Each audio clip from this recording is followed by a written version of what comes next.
Assalamu alaikum, dear students. Welcome to the 11th program in operating system program series, and today we plan to discuss input output systems. The significance and importance of input output systems cannot be overstated. What if we don't have hard disk, we don't have monitor, or we don't have printers? Input output systems or input output devices constitute an integral part of any computing facility or any computing system. And you'll recall we did discuss briefly the input output devices and input output systems while we had an introduction of operating systems, and we also briefly discussed input output systems while we discussed file systems, and we discussed block special files and character special files which are used to model the input output devices. And today we plan to expand on our previous knowledge of input output devices, and today we plan to cover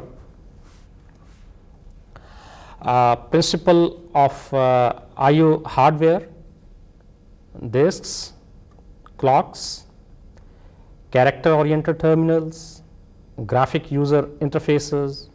We'll briefly discuss principles of I/O software layers, and input-output performance issues.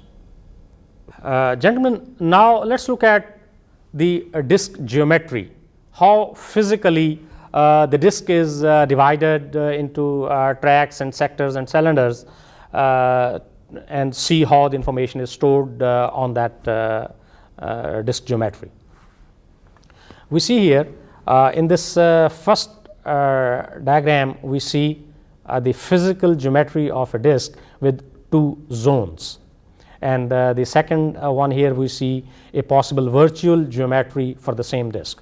In this we see physical geometry with two zones. We see from 1 here to 15.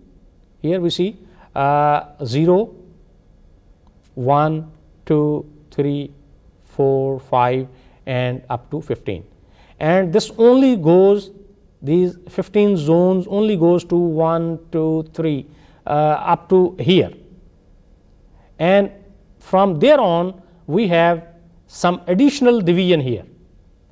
Okay, the second zoning is here, which starts from 0 and goes up to 31, 0, 1, 2, 3, 4 and all the way we come here 31. It means we have a disk with two zones. The internal zones is of divided into 15 segments, whereas the outer portion of the disk is divided into 31. And for the same disk we see here the virtual geometry for the same disk from 0. Here we don't have the zoning internal or from the inner circle or the outer circle. We have consistence from 0 to 24, and this is the virtual geometry for the same disk. As we mentioned that disks revolve with the very high speed, and we have to store the information in such a way that we can rotate the disks with as much high speed as possible, as practically possible, and we should be able to get the information, read the information at that speed as well. And we see here the disks are formatted in such a way that we can the disk can rotate with the high speed. At the same time we are able to read the information, and that is providing a skew to the cylinder. And in this diagram we see how the skew is provided. We see here the first one starts 0 here. In this sector we see here is a 0 zone, then 1, then 2, and the outer cylinder we have 0 here, then 1, 2, and then we get to the next cylinder and we see 0 here, 0 start here, 0, 1, 2, 3, 4 and so on. Then we go to the next cylinder, we move 1 to here, 0, we see. Then we go 1 cylinder outer, we see 1, 2, and here. It means we are having providing a skew to the cylinder from each consecutive cylinder. We are providing it with the two. We provide the two sectors difference from the internal cylinder to the external cylinder. As we go from the internal cylinder to the external cylinder, our tracks description starts with 0 to 31. All these cylinders have are represented from 0 to 31 sectors. This one as well 0 to 31. This one as well 0 to 31. This one as well 0 to 31, and this one as well 0 to 31. But a skew is provided in each cylinder so that while the disk is rotating, we are able to access the information with the practical. We access the information with the practical speeds. Here we see the disk formatting and the concept of interleaving, which is skipping blocks that give the controller time to transfer data to the memory, is called interleaving. And we can have either no interleaving, or we can have a single interleaving, or we can have a double interleaving. In this first diagram, we see no interleaving. We see 0, 1, 2, 3, 4, 5, 6, 7.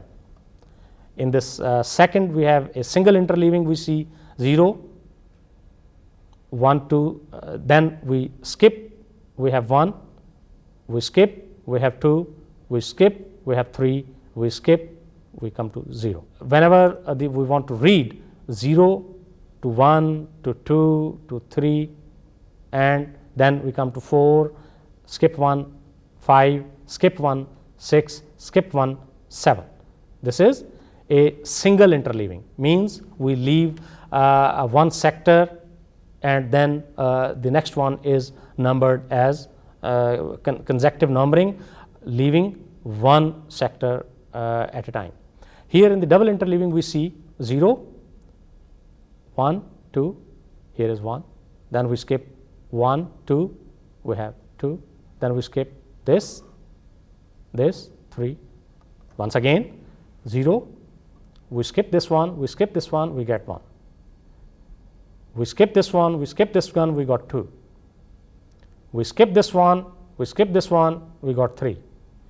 We skip this one, we got 4. Again, we skip 2 sectors here, we got 5. In this first, in the non-interleaving, we skip none. In the single interleaving, we skip 1 sector. In the double interleaving, we skip 2 sectors and number the disk accordingly. And this interleaving schema provide us the speed with which we can access the information on the disk with as much speed as possible, as practically possible.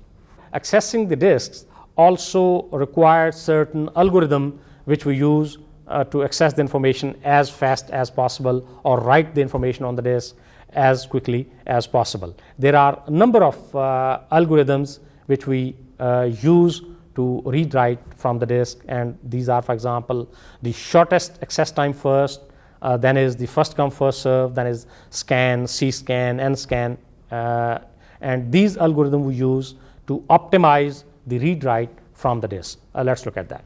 As I mentioned earlier, that time required to read or write a disk block is determined by 3 factors. Number 1 is seek time, number 2 is a rotational delay, which I mentioned as the latency, the actual transfer time, but in all these 3, the seek time dominates, and while we read or write, the error checking is done by the controller. Now let's look at these algorithms. The shortest seek time first algorithm, it processes the requests that require least arm movement, and it takes the advantage of the locality, but this is not a fair algorithm, because some requests on the edges of the disk may not be serviced often, and starvation may occur. And it doesn't ensure the shortest head movement either, and can move the disk head away from the other request, and in this case average response time is small. This is how the disk arm shortest seek time first scheduling algorithm works. Our head is here, move here, and this is the on this axis we see the time. It means wherever we see a request which needs a shortest seek time, we go there. Wherever we get the shortest seek time, we go there, and in doing so we can miss some of the requests which are pending, as we see here. Some of the requests which are at the periphery or at the edges, they cannot be serviced and may get starvation. As such, this is not a very efficient algorithm. Then we have another algorithm which is first come first serve. Our head movement is random. As our process requests come, and these requests are serviced in the order they are received, and this does provide us certain efficiency than the shortest seek time first, and obviously it is fair that the requests are serviced in the same sequence as they are received or as they are registered. Incoming requests for writing or reading to a track or sector are taken in the order in which they arrive at the I/O request queue. Head movement is random and it can have large swings. It does not take advantage of the locality. Sequential file reads are done with the separate processes, and it's fair. Every request is scheduled and every request is serviced as early as its turn comes. Average response time is large because it must wait for earlier random requests, and this is how the first come first serve algorithm works. First we get second request, third request, fourth request, fifth, sixth, seventh, eighth, ninth, and so on. We see here our head movement is very large and it is swinging based on the sequence. Means if 3 is here, it could have been here. It is entirely based on the sequence and based on wherever the data for that request exists. Next algorithm is the scan, and processes the request whose position is next in the current direction of arm travel. If our read-write arm is moving in one direction and we receive a next direction, and we continue in that direction until we have some request in that direction, and it reverses direction when no more request in the current direction exists, and requests for edges of the disk wait longer for service than requests in the middle. It is not fair because processes may wait forever if request for same track keeps occurring. Means if we have request and another request and that is in the same direction, will continue there, and average request time is larger than the shortest seek time first. This is how the scan algorithm works. We see we have a request 1, another request 2, and we continue in that direction until the requests lined up are there. 3, 4, now we have another 5th request, and will accommodate all the requests in that direction. Then we reverse the direction here from 8 to 10, and we accommodate all the requests.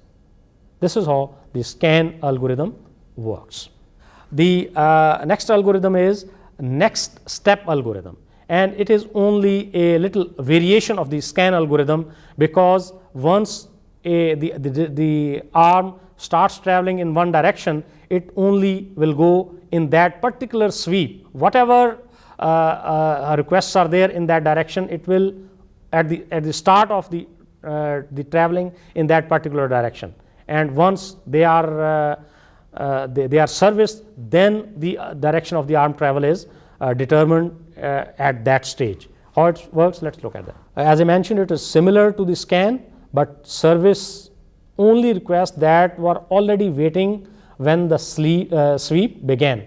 Requests arriving during the sweep are saved for the next sweep. Requests for edges of the disk wait longer for service than requests in the middle of the disk. Moderate to average request time. Not fair, but no processes wait forever. It gets to all the processes. There are other disk read write or R movement algorithms, but we are not going to discuss that. However, we'll discuss some other important concepts in handling and managing the disks. One important concept is error handling. Errors do occur in the disks, and we have to have some error handling mechanisms available so that whenever an error occurs, we should be able to handle that. And there are various types of errors that can occur while we are managing the disks, and these are, we see here the programming error.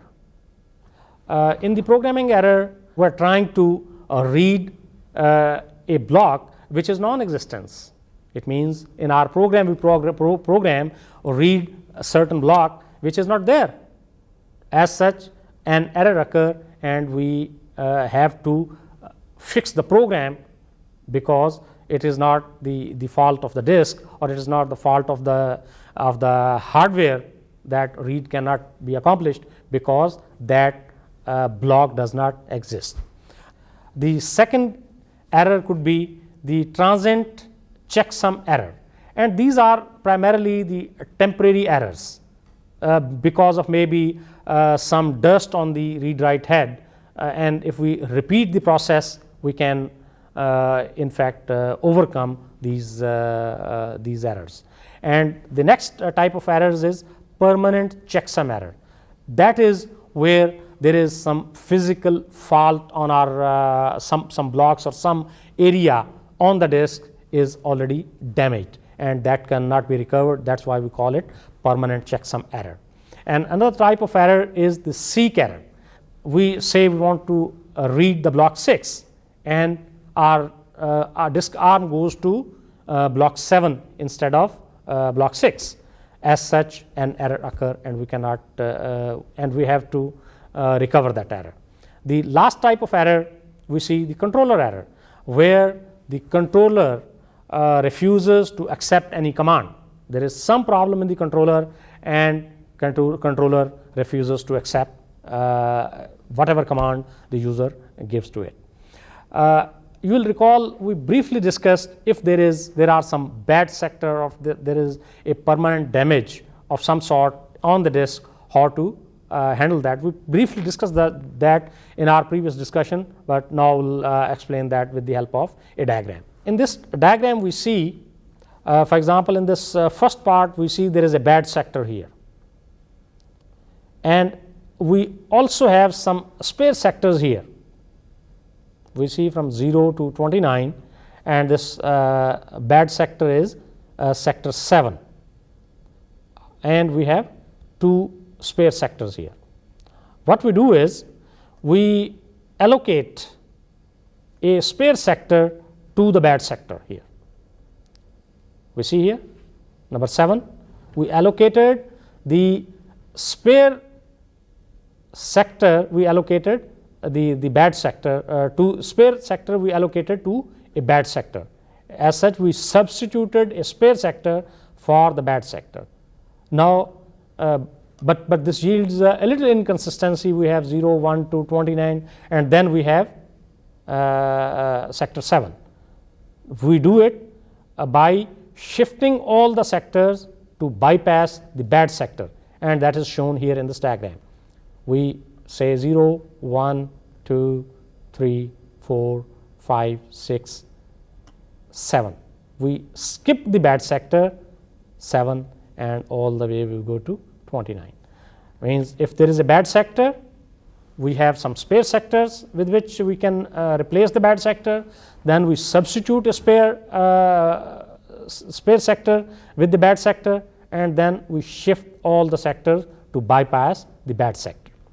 Dear students, with that we conclude our discussion on the disks, and we move on to another extremely critical I/O devices called clocks. Clocks are extremely important element in a computing system because they provide the interrupts or they provide the timing to the processor or to the CPU, and for all practical purposes for example for the account keeping or for the recording purposes or for the time keeping purposes, or if we want to schedule some activity at some later stage, we use clocks. And there are primarily two types of clocks. One is the simple clock and other is the programmable clocks. Simple clocks are basically the attached with the 110 or 220 volt power supply, and at each pulse it provides a tick which is at 50 or 60 hertz. At every 50 or 60 hertz it provides us a pulse, whereas in the programmable clock we have more sophisticated mechanisms of generating pulse or generating interrupts. Dear students, occasionally we will need more than one clocks, and if the clock driver has multiple clocks, it can service these requests. However, if the clock driver does not have multiple clocks, we can create some virtual clocks with one physical clock. How it is done? Let's look at with the help of a diagram. In this diagram we see the clock header and current time set to 4200, and the driver provides the information that at what time the next signal should come. We have 4200 and the next signal is at 4203, and next signal will be 4207, and next signal will be 4213, and next signal will be 4215 and X. It means from the current time we can simulate multiple timers with the help of a single clock. Based on we have a current time and we give next signal, we can give multiple signals from the single clock, and this way we can simulate multiple timers with the help of a single physical clock. Dear students, our next important component or next important I/O device we are going to discuss is the terminals. And terminals can be classified in two broad categories based on how they communicate with the computer. They can be either RS-232 standard terminal, or they can be graphics terminal or memory map terminals. Let's look at how the RS-232 standard terminal communicate with the computer. In this RS-232, computers and terminals are completely independent, and universal asynchronous receiver transmitter or UART, this whole unit is called RS-232 interface, and in which this UART helps us, which is the standard that help us communicate with the terminal one bit at a time. The second type of terminals is, as I discussed, memory map terminals, and in this we have a graphic adapter. On the same bus we have the memory and the CPU, and in the graphic adapters we have a video RAM and we have a video controller, and from this we get the signals, video signals to the terminals, and our keyboard is connected with the parallel port with the to this system bus. Increased efficiency that we get in this type of arrangement is that we can have a large amount of information flowing between the graphic adapter and our terminal rather than one bit at a time, which is the case in the RS-232 terminal. Here we can have large chunks of information moving from with the help of this graphic adapter to our terminal. I think that wraps up our discussion on the I/O devices. However, we'll look at some software issues in the I/O devices, and primarily I/O software can be better understood, and they are organized in a layered architecture. In a 5-layer architecture, our I/O software is normally organized, and let's look at that. Once we receive an I/O request, this I/O request comes to the user processors and is at this level of the user software layer. It makes the I/O call, it formats the I/O and provides the spooling function, and then the request is sent to device independent software, and device independent software provides us naming, protection, blocking, buffering, and allocation functions. Now we come to yet another lower layer, to the device drivers, and the information and the request is passed on from the device independent software to device drivers, and device drivers provide us set up the device registers and check the status of the I/O request. Then from the device driver, the request is passed on to interrupt handler, and interrupt handlers wake up the driver whenever the I/O is complete. Whenever the request is complete, a request comes, and whenever the request is completed, that service is provided by the interrupt handlers, and from the interrupt handler we come to the hardware. Hardware is actually the device which performs our I/O operation. Once we receive our I/O request, passed on to user processors, from the user processors to device independent software layer, then the device drivers layer, to the interrupt handler layer, to physically hardware. And after the request is accomplished, again the reply comes to I/O reply comes to the user processors, and the user is informed about the status of the request which was issued here. We'll now come to certain performance issues. What are the certain principles to be adopted in the I/O systems for improving the performance? There are primarily 5-6 known principles, and they are: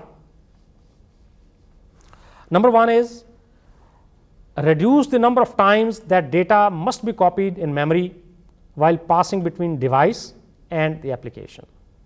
And second is reduce the frequency of interrupts. User large transfers, smart controllers, and the polling concepts. Increase the concurrency by using DMA controllers. We have discussed in detail the direct memory access controllers. If we use DMA controllers, obviously that improves the performance and efficiency of our I/O devices. Move processing primitives to the hardware, and balance the CPU, memory subsystems, buses, and I/O performance. Dear students, this very much wraps up our today's discussion, and until next time, Allah Hafiz.